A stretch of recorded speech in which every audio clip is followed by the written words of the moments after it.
नमस्ते बच्चों, मैं सरिता शर्मा आज आप लोगों को कक्षा 9वीं और 10वीं में संख्या पद्धति के बारे में बताऊंगी। देखो बच्चों, संख्या पद्धति में अपने को क्या क्या पता होना चाहिए। आप लोगों की क्लास में संख्या पद्धति में वास्तविक संख्याओं का अपने को नॉलेज होना चाहिए। तो वास्तविक संख्या तक पहुंचने से पहले अपने को किन किन संख्याओं के बारे में पता होना चाहिए वो आप आज देखेंगे। तो सबसे पहली बार जैसे देखो संख्याएं कौन सी है, तो संख्याएं जैसे एक संख्या रेखा के ऊपर अगर अपन पॉइंट लगाते हैं 1 2 3 4, इसमें अगर अपन प्लस में जा रहे हैं 1 2 3 4 जैसे आगे की तरफ जा रहे हैं तो इसका मतलब वो मान हो गया अपना धनात्मक। पीछे की तरफ जा रहे हैं तो वो मान हो जाएगा ऋणात्मक। अगर अपन उस मूल बिंदु पे खड़े हैं, उस एक स्थिर बिंदु से जहां से शुरू हो रहा है धनात्मक और ऋणात्मक, वो बिंदु हो गया आपका शून्य। तो इसके बाद में देखो संख्याओं में सबसे पहली संख्या, ज्यादातर बच्चों से अगर मैं किसी से भी पूछूं प्राकृत संख्या क्या है, तो प्राकृत संख्या में कौन सी संख्याएं आती है, इनको कुछ डिवाइड कर दिया है कि ये प्राकृत संख्या में आती है, ये पूर्ण संख्या में आती है। इनके अलग अलग नाम हो गए हैं। जैसे सभी बच्चों के अलग अलग नाम होते हैं, वैसे ही अपन ने इन संख्याओं के अलग अलग नाम दिए हैं। तो आप इनको नाम से आज परिचित होंगे कि देखो प्राकृत संख्या, प्राकृत संख्या को अपन इंग्लिश में कहते हैं नेचुरल नंबर। ये कैपिटल एन से शुरू होता है, ये एन से शुरू होता है, इसलिए इसको अपन कैपिटल एन से डिनोट करते हैं। कहीं पे भी अगर कैपिटल एन लिखा है तो आप लोगों को पता लगा लेना है कि ये नेचुरल नंबर के बारे में बताया गया है। अब ये संख्याएं कौन कौन सी होती है, तो वो संख्याएं एक से शुरू होती है, 1 2 3 4, ऐसे करते करते कहां तक जाएगी, ये अनंत तक जा सकती है। ये अनंत का साइन। ये तो हो गई आपकी प्राकृत संख्याएं। उसके बाद में आती है पूर्ण संख्याएं। पूर्ण संख्याएं कौन सी होंगी, को इंग्लिश में अपन कहेंगे होल नंबर। ये डब्ल्यू से शुरू होता है इसका इंग्लिश में नाम होल नंबर, तो इसको अपन कहेंगे कैपिटल डब्ल्यू।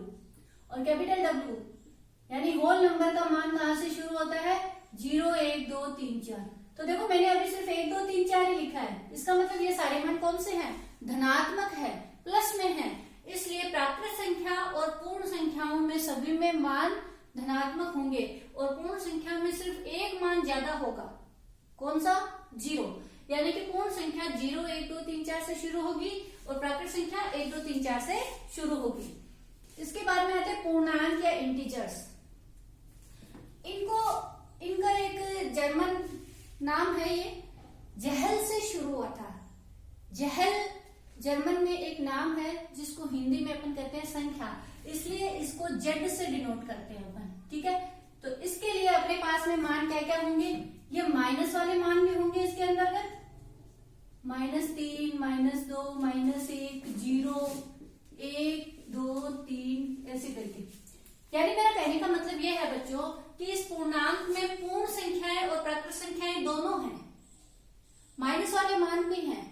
सिर्फ और सिर्फ कौन से मान नहीं है, पॉइंट वाले मान या बट्टे में जो मान होते हैं वो नहीं है। ठीक है, इसका मतलब ये तीनों सबके क्लियर हो गया। सबसे बड़ा कौन है, पूर्णांक। पूर्णांक के बाद कौन है, पूर्ण संख्या। पूर्ण संख्या के बाद कौन है, प्राकृत संख्या। इसके बाद में आती है परिमेय संख्याएं। ये थोड़ा सा आपके लिए इंपॉर्टेंट है, कक्षा 9वीं क्लास के लिए भी और 10वीं क्लास के लिए भी। इन दोनों पॉइंट से ही अपने ज्यादातर क्वेश्चन बनते हैं। तो परिमेय संख्याएं कौन सी संख्याएं हैं, परिमेय संख्याएं वो संख्याएं जिन संख्याओं को अपन p बटा क्यू के रूप में लिख सकते हैं। p बटा क्यू मतलब जैसे 2 बटा 3 4 बटा 5 5 बटा 6 10 बटा 15 इस तरह से।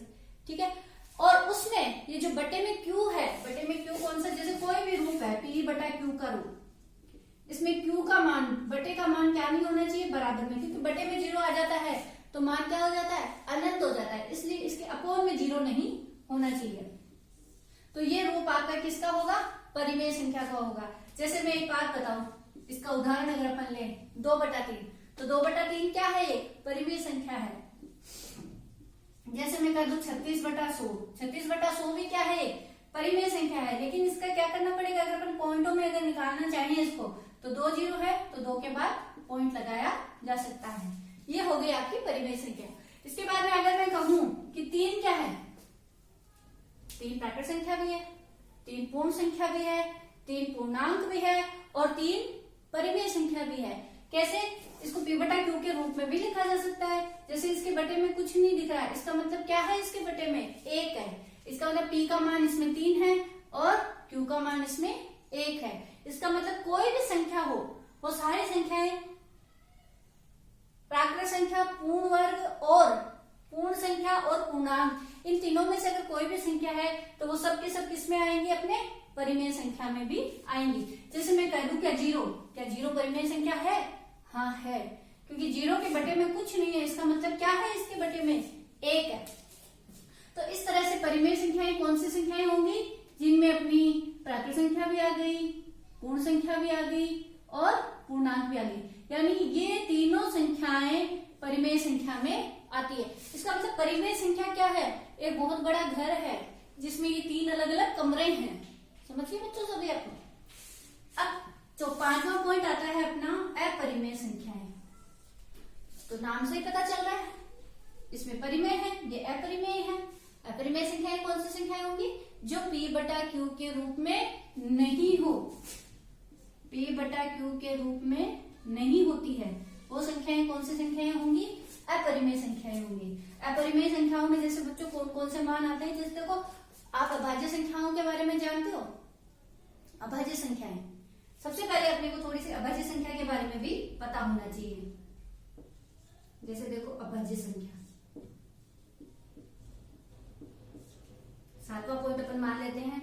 अभाज्य संख्या मतलब वो संख्या जिसका स्वयं का भाग जाता हो व 1 का भाग जाता हो, वो संख्याएं सारी कौन सी संख्याएं कहलाती है, अभाज्य संख्याएं। सिर्फ किसका भाग जाता हो, स्वयं का और 1 का। जैसे 2, 1 तो खुद ही संख्या 1 में काउंट होती है, इसलिए ना तो वो अभाज्य में काउंट होती है, ना इधर इसमें काउंट होगी, अभाज्य में काउंट नहीं होगा। कौन नहीं होगा, 1 नहीं होगा। फिर 2, फिर 3 भी, 3 में भी किसी का भाग नहीं जाता। 4 में 2 का भाग जाता है, इसलिए वो अभाज्य नहीं है, वो भाज्य है। उसके बाद 5, 6 में भी 2 का और 3 का दोनों का भाग जाता है। 7 में किसी का भी भाग नहीं जाता, सिर्फ स्वयं का भाग जाता है। 8 में भी जाता है 2 का भाग, 9 में 3 का जाता है, 10 में फिर 2 का जाता है, लेकिन 11 में किसी का भाग नहीं जाता, इसलिए 11 भी क्या है, अपना अभाज्य संख्या। इस तरह से ये अभाज्य संख्या है। इसका मतलब बच्चों, अगर अभाज्य संख्या पे वर्गमूल आ जाए तो वो सारी की सारी संख्याएं अपनी क्या कहलाएंगी, अपरिमेय संख्याएं कहलाएंगी। मतलब जैसे 2, 3, 5, 11, ये जितनी भी अपनी अभाज्य संख्याएं हैं, उन सब के अगर वर्गमूल ले लिया जाए तो वो सारी की सारी संख्याएं अपनी क्या कहलाएंगी, अपरिमेय संख्याएं कहलाएंगी। और अपरिमेय संख्याएं कौन सी होती हैं, पाई व्रत में पढ़ा होगा आप लोगों ने। पाई का मान कितना होता है, कोई भी बता सकता है, 22/7। लेकिन वो 22/7 पाई का मान नहीं होता है। हम मानते हैं वो पाई का मान एक सन्निकट मान है, बराबर नहीं है। इसलिए 22/7 तो अपना क्या है, एक परिमेय संख्या है, और पाई अपनी क्या है, एक अपरिमेय संख्या है। इन दोनों में देखो जो अंतर है, पाई आपका अपरिमेय संख्या है और 22/7 आपकी परिमेय संख्या है, लेकिन ये सन्निकट होने की वजह से अपन इसको मानते हैं। एक ई भी होता है, तो इस तरह से अपन इतना, अपने को इतना ही नॉलेज रखना है, इतना अपने को अपरिमेय संख्या के बारे में पता होना चाहिए। अगला आता है वास्तविक संख्याएं। वास्तविक संख्याएं कौन सी संख्याएं होंगी, वो संख्याएं जिनमें अपरिमेय संख्या भी होगी और अपरिमेय संख्या भी होगी।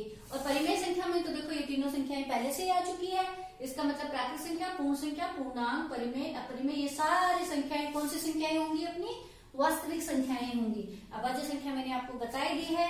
उसके बाद में देखो बच्चों, कई बार अपन कहते हैं भाज्य संख्या कौन सी होती है। भाज्य संख्या मतलब ऐसी संख्या जिसमें अन्य का भी भाग जाए, भाज्य संख्या। तो भाज्य संख्या देखो बच्चों, 2 और 3 तो अभाज्य हो गई, तो कहां से शुरू होंगी, 4।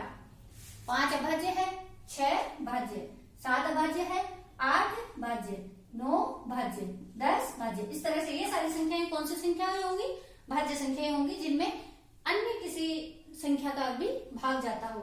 इसके बाद में अपना आता है सम संख्या। सम संख्या जानते हैं सभी, सम संख्या मतलब जिस संख्या में 2 का पूरा पूरा भाग जाता हो। 2 का पूरा पूरा भाग मतलब 2, 4, 6, 8, 10, इस तरह से वो हो गई सारी की सारी सम संख्या। अगला जैसे है विषम संख्या। विषम संख्या मतलब जिस संख्या में 2 का भाग नहीं जाता, 2 का पारा तो सभी को आता ही होगा, 2 का भाग नहीं जाता हो, जैसे 2 का भाग किसमें नहीं जाता, 1 में नहीं जाता, 3 में नहीं जाता, 5 में नहीं जाता, 7 में नहीं जाता, 9 में नहीं जाता, 11 में नहीं जाता, वो सारी की सारी संख्याएं कौन सी संख्याएं होंगी, विषम संख्याएं होंगी। तो सबसे पहले अपने को ये सारी विषम संख्याएं सारी संख्याएं पता होनी चाहिए। तो आप एक बार इसका स्क्रीनशॉट लेके और सारे बच्चे इसको कॉपी में उतार लें। उसके बाद अपन बच्चों करते हैं इसके क्वेश्चंस।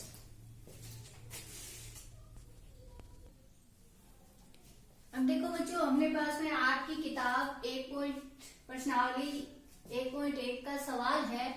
पहला सवाल है कि क्या शून्य परिमेय संख्या है। तो मैंने आपको प्रश्न में पहले ही बता दिया था, जब आपको इससे पहले मैंने जो सूत्र लिखवाए हैं, जो संख्याएं कुछ परिभाषाएं लिखाई है कि परिमेय संख्या में 0, 1, 2, 3 ये सभी अपनी क्या है, परिमेय संख्याएं हैं। इसलिए आपको लिखना है इसके हल में हाँ। और अगर ये परिमेय संख्या है तो क्या होता है, परिमेय संख्या का मीनिंग क्या होता है कि किसी भी संख्या को अगर अपन p बटा q के रूप में लिख सकते हैं तो वो क्या होगी, परिमेय संख्या होगी। तो जैसे 0 है तो 0 के बटे में 1 लिख सकते हैं ना, क्योंकि किसी भी संख्या का भाग लगाएंगे मान 0 आएगा। तो इसलिए 1 लिख दो, चाहे आप इसके बटे में 2 लिख दो, चाहे 3 लिख दो। इसका मतलब ये क्या हुआ, ये सभी 0 ही हो रहे हैं। इसका मतलब 0 एक परिमेय संख्या है। इसके बाद देखो अगला सवाल है बच्चों कि 3 और 4 के बीच में 6 परिमेय संख्याएं ज्ञात कीजिए। इन सवालों में थोड़ा सा आप ध्यान से देखिए कि 3 और 4 के बीच में, तो सबसे पहली बात है कि 3 और 4 मतलब अपने को इन दो संख्याओं के बीच में कितनी संख्याएं लानी है, 6 परिमेय संख्याएं लानी है। तो वैसे 3 और 4 के बीच में बहुत सारी हैं परिमेय संख्याएं, अनंत हैं। यानी इसके अंदर सबसे पहले अपन लिखेंगे कि 3 और 4 के बीच अनंत परिमेय संख्याएं हैं। कितनी है, अनंत है, अनेक है। और अनंत है लेकिन अपने को तो इसमें कितनी बनानी है, 6 बनानी है। तो सबसे पहले देखो 3 और 4, तो 3 को अपन क्या लिख सकते हैं, तो सबसे पहले अपने को 6 का भाग लगाना है, यानी कि डिनोमिनेटर में मैंने बना लिया 6 + 1, यानी 6 तो अपने को अनुपात आनी चाहिए, 1 मैंने उसमें जोड़ दिया। 7 हुआ, 7 में 7 का पारा बोलेंगे, 7 एकम 7, 7 दूनी 14, 7 या 21, यानी 3 आना चाहिए। यानी इसके ऊपर क्या आना चाहिए, 21। यानी कि मैंने 3 को लिख दिया 21/7। ये बात समझ में आ गई सभी के, 3 के बराबर क्या आ गया, 21/7। और इसी तरह से मैं 4 को क्या लिख सकती हूँ, वही बटे में 6 + 1, 6 + 1 कितना हुआ, 7। 7 का पारा बोलो, 7 एकम 7, 7 दूनी 14, 7 या 21, 7 चौका 28। यानी कि इसके ऊपर मैं लिख सकती हूँ 28। तो 6 भाग हो गए ना इसके पूरे, यानी 28/7। अब देखो 21 से लेके 28 के बीच में कितने भाग है, 22, 23, 24, 25, 26 और 27। 6 पूरे के पूरे हो गए अपने पास। और 21वां और 28वां क्या हो गया, 3 और 4 ही है। अतः 6 परिमेय संख्याएं कौन कौन सी हो जाएंगी, 21/7 तो वही 3 ही है। तो अपन इससे अगली से शुरू करेंगे, 22/7, 23/7, 24/7, 25/7। भाग लगा के देखना, पॉइंटों में भी आ सकती है, p/q का रूप भी चल रहा है क्योंकि परिमेय संख्या p/q के रूप में होती है। 26/7, 27/7 और 28/7 मतलब क्या हुआ, 4 हुआ। यानी ये 3 हो गया और ये 4 हो गया। और इनके बीच में ये कुल कितनी संख्याएं बना ली अपन ने, 6 संख्याएं बना ली। तो इस तरह से ये 6 संख्याएं अपने पास में बन जाएंगी। कर लेंगे सभी इस सवाल को। इसके बाद में है तीसरा सवाल। तीसरे सवाल में बच्चों अपने को कहा है कि 3/5 और 4/5 के बीच की परिमेय संख्याएं ज्ञात कीजिए। अब बीच में कितनी संख्याएं ज्ञात करनी है, 5 ज्ञात करनी है। तो देखो बच्चों 10 भी ज्ञात कर सकते हैं अपन, 5 भी ज्ञात कर सकते हैं। तो सबसे पहले अपन 3/5 को लिख लेंगे। आपको तो बस 5 संख्याएं चाहिए और इधर अपन लिख लेंगे 4/5 को। इन दोनों को मैंने ऊपर और नीचे 10 से गुणा कर दिया, यानी 2 0 0 काटेंगे तो वापस वही 3/5 ही बनेगा। और इधर भी मैंने 0 0 लिख दिया, लिख सकते हैं ना ऐसा, क्योंकि काटने पे क्या बनेगा, 4/5 के अनुपात में ही बनेगा। अब देखो 30/50 और 40/50, इसका देखो डिनोमिनेटर सेम होना चाहिए, इसका जो हर अपन रख रहे हैं वो सेम है, दोनों में सेम है। इसका मतलब इसका अगला मान क्या आएगा, 31/50, यही आएगा। उससे आएगा 32/50। अतः 5 परिमेय संख्याएं, ये तो अपने को प्रश्न में 5 ही पूछी है, 10 भी पूछ सकते हैं तो अपन 10 भी लिख देंगे इसी तरह से। 5 परिमेय संख्याएं कौन कौन सी हो जाएंगी, 30/50 तो यही 3/5 ही है, 31/50, अगला 32/50, 33/50, 34/50 और 35/50। अपने को 5 ही चाहिए इसलिए 5 ही लिखिए। इसी प्रश्न में 10 कहते तो अपन 10 लिख देते। कर लेंगे सभी इस प्रश्न को भी। इसके बाद में आपकी ही किताब में चौथा प्रश्न है, वो इससे पहले मैंने संख्याओं के बारे में बताया, वही प्रश्न है कि प्राकृत संख्या और पूर्ण संख्या में कौन बड़ा है। पूर्ण संख्या, इसका मतलब अपन क्या कह सकते हैं कि सारी प्राकृत संख्याएं किसके अंतर्गत आती है, पूर्ण संख्या में भी आती है। और सारी पूर्ण संख्याएं किस में आती है, पूर्णांक में भी आती है। और सारे पूर्णांक किस में आते हैं, परिमेय संख्या में आती है। अगर प्रश्न में अपने को ये कह दिया जाए क्या पूर्णांक प्राकृत संख्या में आते हैं, तो नहीं आते, क्योंकि प्राकृत संख्या क्या है, सिर्फ धनात्मक है, 1 2 3 4, जबकि पूर्णांक में ऋणात्मक वाले मान भी है, 0 भी है और धनात्मक भी है। इस तरह से अपन इस 1.1 को आज कंप्लीट कर लेंगे। तो सभी बच्चे इस वीडियो को देखें, लाइक करें, सब्सक्राइब भी करें और शेयर भी करें। थैंक यू बच्चों।